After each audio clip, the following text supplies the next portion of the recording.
전범국가 일본의 재무장이 현실화하고 있습니다. 일본 방위성은 지역 위협이 증가하고 있다는 핑계로 2025년 국방예산 8조 5,400억엔 한화 약 80조 원이 넘는 금액을 재무부에 요청했습니다. 이 예산안은 2024년 요청액 7조 7,200억엔보다 무려 10.5%나 증가한 금액인데요. 일본은 2차 세계대전 패전 이후 평화헌법에 따라 제한받던 군사 능력을 서서히 확장하고 있으며 이를 위해 대규모 예산을 투입하고 있습니다. 이는 최근 발표된 국가안보전략 개정안에서 더욱 분명하게 드러나고 있는데 적 기지 공격 능력을 포함한 전쟁 수행 능력을 강화하려는 일본의 의도가 노골적으로 드러나고 있습니다. 얼마 전 우리 군은 앞으로 5년 동안 무기 구입과 개발 비용 등으로 약 300조 원의 국방 예산을 투입해 실질적 전력은 물론이고 국방비 수준까지 일본을 추월하겠다고 발표한 적이 있는데요. 일본의 이번 예산안에 대해 다수의 전문가는 다분히 대한민국을 의식한 것이며 한국과 본격적인 군비 경쟁을 벌이겠다는 의도로 예측하고 있습니다. 그래서 준비했습니다. 오늘은 지난 세월 쥐구멍에 숨어있던 일본이 기지개를 켜는 이유와 폭발적인 군비 지출 뒤의 숨은 의도를 파헤쳐 보겠습니다. 여러분의 구독과 좋아요가 꺼리튜브 운영에 많은 힘이 됩니다. 지난해 스웨덴의 국제평화연구소가 공개한 2022년 세계 군비 지출 동향 보고서에 따르면 일본은 한 해에 460억 달러를 방위비에 사용, 세계에서 가장 큰 증가폭을 보였습니다. 이는 1960년 이후 최대치라고 하는데요. 60년 만에 가장 컸다고 하는 일본의 기록은 또 한 번 일본에 의해 갱신됐습니다. 전술했듯 일본 방위성이 내년 국방 예산으로 무려 한화 80조 원이 넘는 금액을 책정했습니다. 원래 동북아 군사 전문가와 미국 싱크탱크들은 2025년 일본의 방위비는 약 67조 원 수준이 될 것이고 2026년이면 대한민국이 처음으로 일본을 국방 예산에서 앞설 것으로 예측했는데요. 일본이 이 모든 예상을 깨버린 것입니다. 더욱 주목할 점은 일본이 2027년까지 방위비를 GDP 대비 2%로 늘리겠다는 계획을 잡은 것입니다. 이는 일본이 단순히 국방을 넘어 아시아에서 강력한 군사대국으로 자리매김하려는 전략적 목표를 갖고 있음을 시사합니다. 일본은 미국과 함께 첨단 방위 기술을 개발하고 있으며 이를 통해 자국의 방어력뿐만 아니라 공격 능력도 대폭 강화하고자 합니다. 특히 미국산 토마호크 미사일 구매와 자국산 미사일 사거리 연장 등을 통해 장거리 타격 능력을 갖추고 있다는 점은 한국을 비롯한 아시아 국가들의 심각한 위협이 되고 있습니다. 최근 10년간 세계 10대 군비 지출국엔 한국을 포함 미국, 중국, 러시아 등이 포진하고 있었는데 일본은 이 리스트에 진입하자마자 바로 탑3로 올라섰습니다. 그동안 방어 자세만 취하던 일본의 안보 정책이 70년 만에 대전환을 맞이한 것인데요. 최근 개정된 일본의 국가안보 전략을 보면 적기지 등을 공격할 수 있는 능력을 포함 전쟁 능력을 수행하고자 하는 정책 지침이 담겨 있습니다. 현재 자위대의 능력으로는 위협을 억제할 수 없으니 대대적인 군비 확장을 추진하겠다는 뜻인데요. 물론 이런 표면적인 명분을 준 것은 북한의 미사일과 핵 개발 때문입니다. 일본은 이를 위해 5년간 410조 원에 이르는 방위비를 확보하고 2027년부터는 지금의 2배 수준인 GDP 2% 규모로 방위비를 늘리겠다는 심산입니다. 이를 두고 일각에서는 일본이 중국과 북한의 무력 도발을 핑계로 또다시 대무장을 꾀하고 있다 라고 해석하고 있습니다. 선제 공격이 가능한 군대를 꿈꾸며 자위대를 팽창 중인 일본의 행태는 그들과 다르게 여전히 과거 침략의 역사를 기억하는 여러 아시아 국가에 위협을 주고 있습니다. 특히 대한민국으로서는 일본의 군비 확장이 안보와 경제 모두에 불리한 상황입니다. 일례로 일본은 2020년대 후반 배치를 목표로 해상자위대 잠수함에 탑재해 원거리의 목표물을 타격하는 장사정 순항미사일 개발을 서두르고 있습니다. 현재 육상자위대가 운영하는 12식 지대함 유도탄을 응용한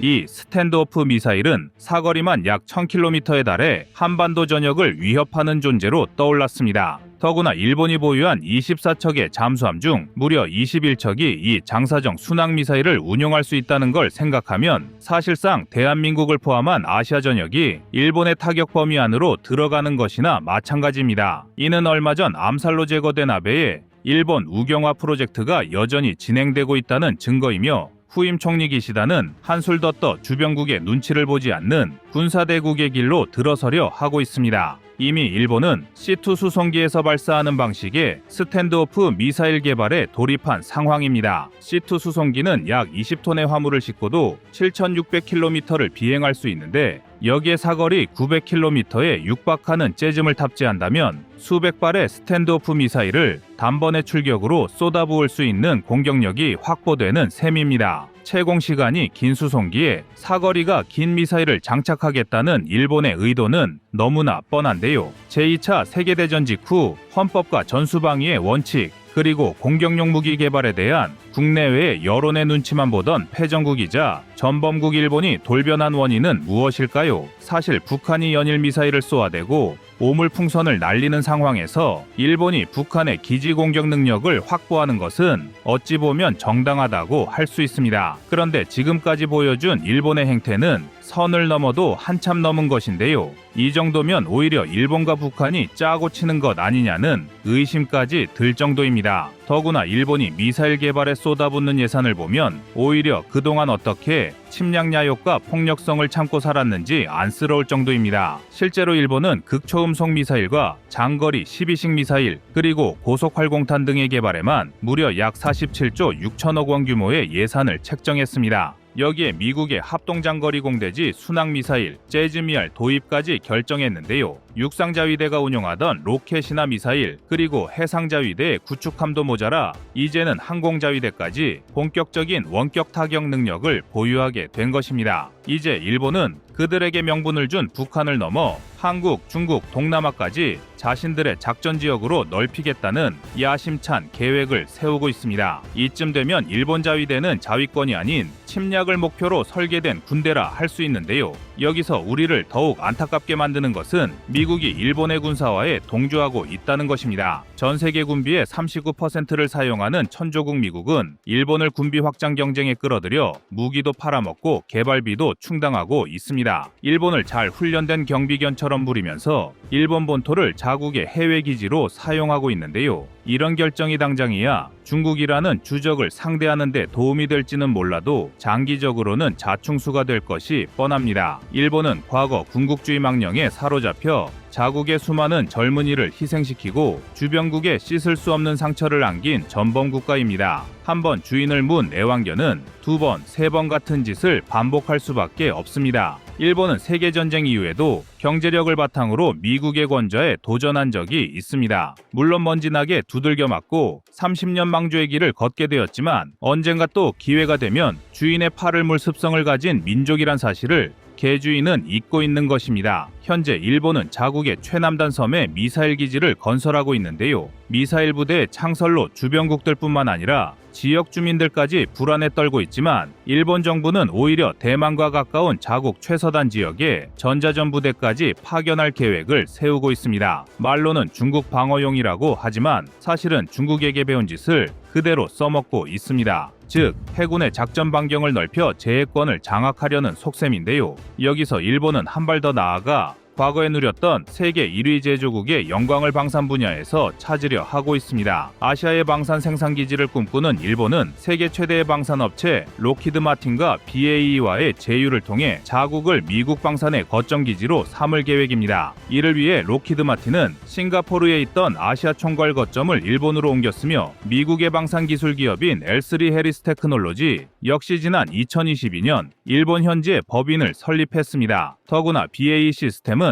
기존 말레이시아에 있던 아시아사업총괄본부를 일본으로 이관할 계획입니다. 동북아의 군사적 긴장을 핑계로 진행 중인 군비 확장 프로젝트와 세계적인 방산업체들의 일본 정착은 시사하는 바가 적지 않습니다. 아직은 단순한 하청에 불과한 수준이지만 방위력 증강을 위한 국방비 증가분을 고려하면 한국의 위협이 되기 충분합니다. 실제로 일본은 그들이 원하는 반격 능력을 확보하기 위해 2027년까지 약 43조 엔을 투입한다는 계획인데요. 이는 한화 400조 원에 가까운 천문학적 금액입니다. 그리고 이 막대한 예산이 군비에 투자된다면 그 결과는 뻔한 일입니다. 북한의 위협에 자국을 지키고 미국을 위해 중국을 견제하겠다는 일본의 명분을 그대로 믿는 전문가는 거의 없습니다. 일본은 반격 능력을 위한 장거리 미사일 확보와 노후화된 무기 체계의 유지, 관리를 위해 일부 예산을 집행할 것이고 전술했던 항공기와 잠수함용 순항 미사일, 고속 활공탄 등을 속속 도입할 것입니다. 그러나 이에 대해 반론을 제기하는 전문가도 많은데요. 일본의 군사력이나 무기 사업은 아직 한국과 경쟁하기 힘든 수준이니 걱정하거나 경계할 필요가 없다는 것입니다. 지금까지 글로벌 시장에서 선보인 일본산 무기들이 제대로 된 힘을 발휘하지 못하고 사라진 것처럼 이미 쑥대밭처럼 폐허가 된 일본의 방위 산업이 단기간에 한국에 준하는 수준으로 올라오기 힘들다는 것이 그들의 주된 주장입니다. 대한민국 방사는 성능과 가격, 납품, AS에 이르기까지 모든 면에서 도입국의 기대를 충족해왔으며 오히려 지금까지의 결과보다 앞으로의 발전이 더욱 기대되는 세계 최강의 신흥 방산 강국으로 발돋움했습니다. 그러나 우리가 현실에 안주해선 안 되는 것이 일본은 과거 기술의 일본으로 불렸던 제조 강국인데다 방산 생태계의 부활을 강력하게 원하고 있습니다. 우리로선 강력한 경쟁자가 등장한 것인데요. 대한민국이 일본의 군사화와 침략 국가로의 회귀 야욕을 억제하려면 우리 자신의 경쟁력을 강화할 수밖에 없을 것입니다. 여러분의 구독과 좋아요가 꺼리튜브 운영에 많은 힘이 됩니다. 다음은 24년 7월 17일 F-35 일본 연구주 둔 영상입니다. 미국 방부 발표에 따르면 미국은 2023년에 자국으로 돌아온 48대의 F-15CD를 대체하기 위해 36대의 F-15EX를 오키나와 가데나 공군기지로 보낼 계획이라고 합니다. 또한 일본 혼슈 북부에 위치한 미사와 공군기지 제35 전투비행단에 록히드 마틴 F-16CD 36대 역시 F-35A 48대로 교체한다고 하는데요. 이들 전투기는 해당 기지를 통해 일본 내 여러 부대에 순환 배치될 예정입니다. 여기서 끝이 아닙니다. 일본에 주둔 중인 미 해병대 항공전력도 강화될 예정인데요. 미국은 이를 위해 일본 남부 혼슈의 야마구치현에 위치한 이와쿠니 해병대가 보유한 F-35B의 수량을 수정할 것으로 발표했습니다. 기지에 배치될 전투기의 수는 구체적으로 명시되지 않았지만 일본 내 분위기는 적지 않은 수량을 예상하고 있습니다. 물론 미국의 일본이란 존재는 매우 중요합니다. 일단 일본의 지리적 위치가 미국의 인도태평양 전략에서 핵심적인 역할을 하고 있는데요. 일본은 동아시아와 서태평양의 중심에 자리 잡고 있으며 이는 미국이 아시아태평양 지역에서의 군사적 접근성과 작전 범위를 확대하는 데 중요한 거점이 됩니다. 특히 오키나와에 주둔한 미군 기지는 북한과 중국의 군사활동을 감시하고 대응하는 데 중요한 역할을 하고 있죠. 특히 미국의 큰 도전 과제인 중국의 군사적, 경제적 성장에 대응하기 위해 일본이 반드시 필요한데요. 중국은 동중국해와 남중국해에서의 영유권 주장, 대규모 군사력 증강, 첨단 기술 개발 등 다양한 방식으로 미국의 지역 패권에 도전하고 있습니다. 이러한 상황에서 일본과의 군사적 협력은 중국의 군사적 팽창을 견제하고 미국의 전략적 이익을 보호하는 데 필수적입니다. 일본과의 군사적 협력은 대한민국과 호주 등 다른 동맹국들과의 협력 강화로 이어지며 이는 동아시아와 인도태평양 지역의 전체적인 안정을 유지하는 데 기여합니다. 일본과의 강력한 군사동맹은 지역 내에서 미국의 영향력을 유지하고 잠재적인 갈등을 예방하는 데 중요한 역할을 합니다.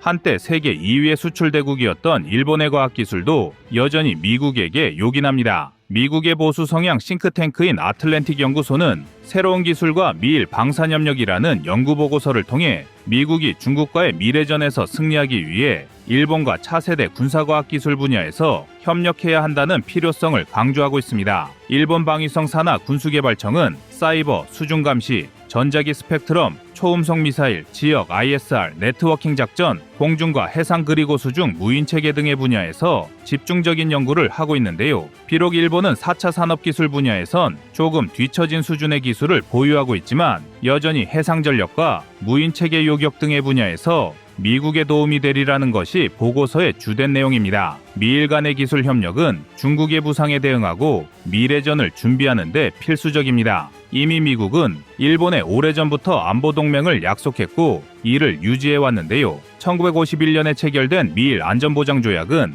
양국 간의 방위협력을 규정하고 있으며 이는 미국이 일본을 방어할 의무를 갖는 것을 명시하고 있습니다. 그런데 많은 분이 간과하고 있는 것이 있습니다. 미국과 일본은 수평 관계의 군사적 협력 관계가 아닌 수직적 명령 체계에 가까운 관계가 형성되었다는 점입니다. 미국이 일본의 첨단 무기를 영구주둔한다고 발표했을 땐 이를 좋아하며 손뼉칠 게 아니라 미국의 의도에 대해서 생각해 볼 필요가 있는 것인데요. 혹시 일본의 전투기가 잠시 거쳐가는 기점이나 보관소쯤으로 보는 것은 아닐지 의심해 볼 필요가 있다는 것이 이들 소식통과 전문가들의 한결같은 의견입니다. 지난해 연말 인디펜던트지 아시아판 기사에 의하면 미국은 우크라이나에 대한 지원으로 요격 미사일이 부족해지자 이를 일본에 달라고 요청했으며 일본은 이를 위해 자위대가 보유하고 있던 패트리어트 미사일을 우선 공급하겠다고 약속했습니다. 현재 패트리어트 미사일은 일본에서도 생산이 이루어지고 있는데요. 일본이 미국에 수출할 패트리어트 미사일은 주로 항공기나 순항 미사일을 요격하는 팩2와 주로 탄도 미사일을 요격하는 팩3인데 모두 미국의 라이센스를 얻어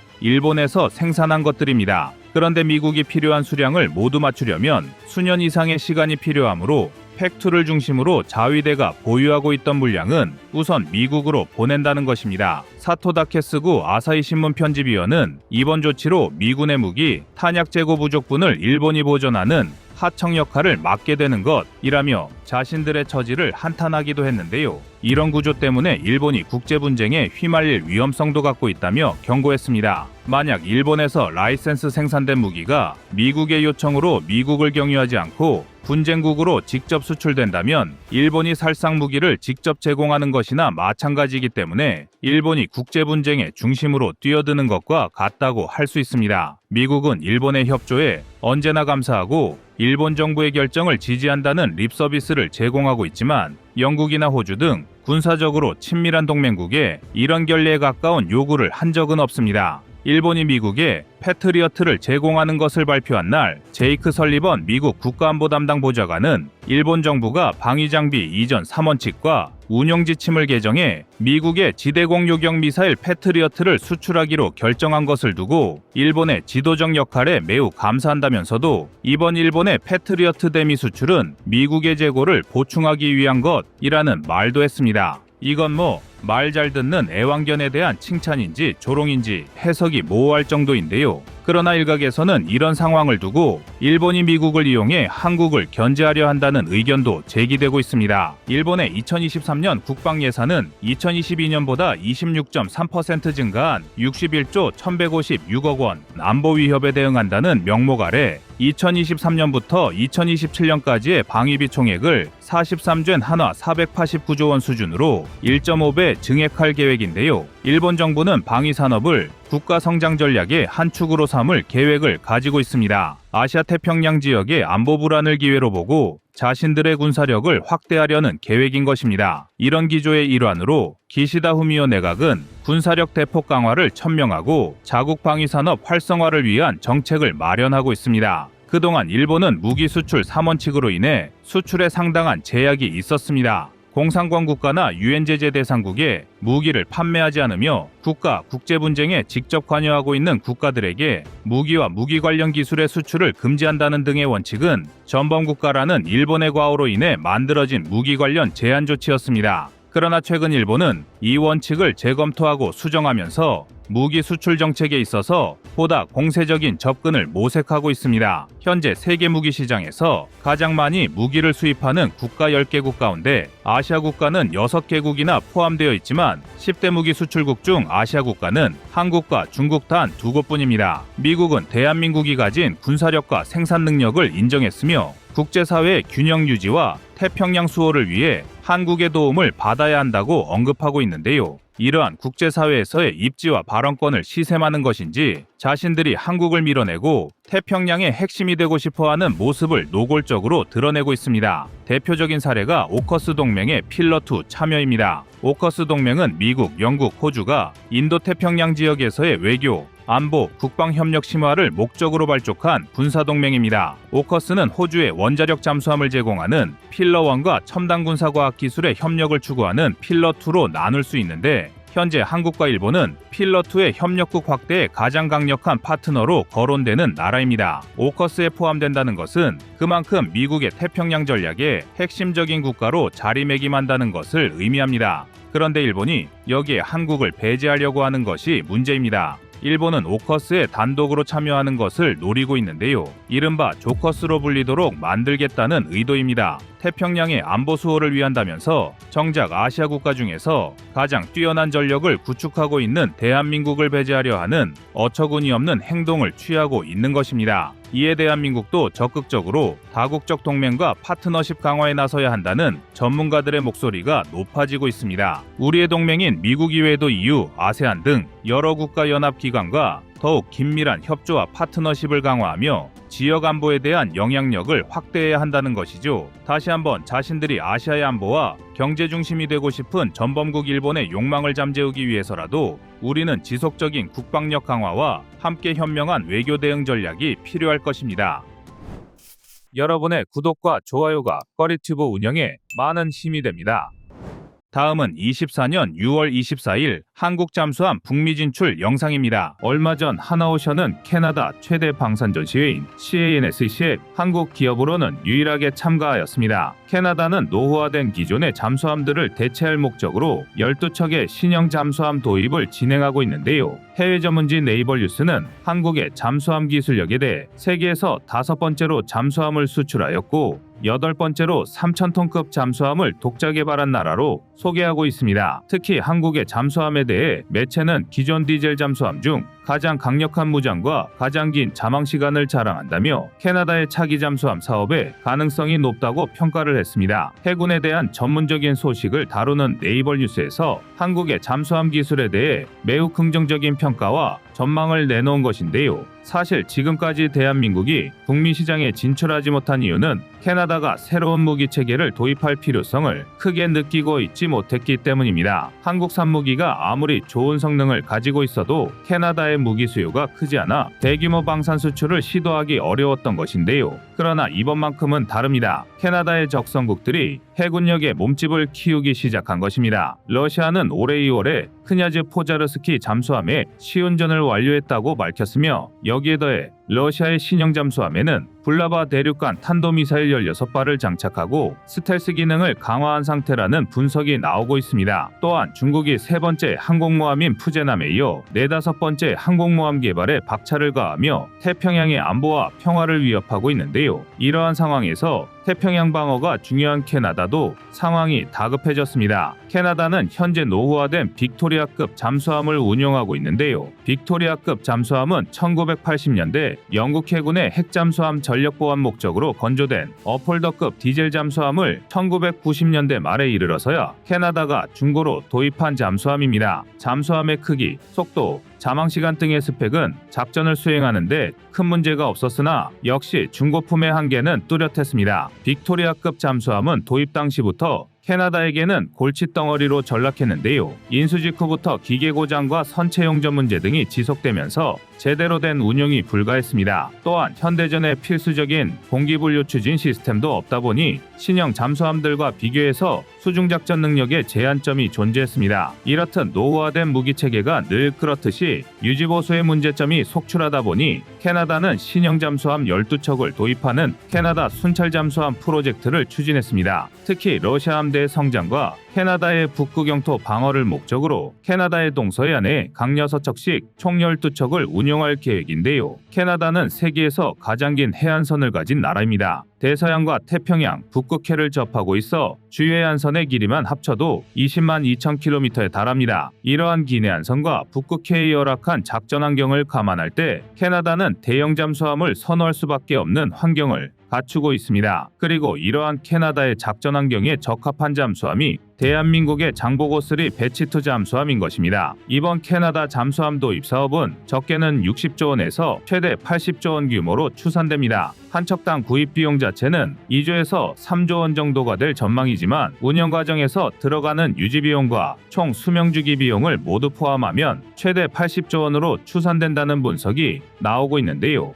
여기서 총 수명 주기 비용이란 무기의 최초 개발부터 폐기 처분까지 드는 모든 통합 관리 비용을 일컫습니다. 한국이 2023년도에 방위산업으로 총 19조 원대의 수익을 얻었다는 점을 감안하면 60조 이상의 이번 캐나다 잠수함 사업을 수주한다면 그 경제적 이익은 이루 말할 수 없는 수준입니다. 장보고3 배치2 잠수함은 캐나다가 요구한 조건들을 모두 충족하고 있는 상태입니다. 캐나다가 내건 조건은 첫째, 핵잠수함이 아닌 공기분류 추진 체계를 갖춘 디젤 잠수함일 것입니다. 장보고3 배치2 잠수함은 세계에서 최초로 공기분류 추진 체계와 리튬이온 배터리를 동시에 탑재한 명품 디젤 잠수함이라 평가받고 있어 해당 조건에 제격인데요. 두 번째는 캐나다 특유의 넓은 해상 작전 범위를 커버할 수 있는 장거리 자막 능력을 요구했습니다. 장보고3 배치2 잠수함은 앞에서 말한 AIP와 리튬이온 배터리의 동시 탑재 덕분에 현존하는 잠수함 중 가장 배터리 수명이 길어 최대 항속거리도 18,520km로 캐나다가 요구하는 장거리 항해에도 적합합니다. 마지막으로 대다수가 미국제 무기체계인 캐나다로서는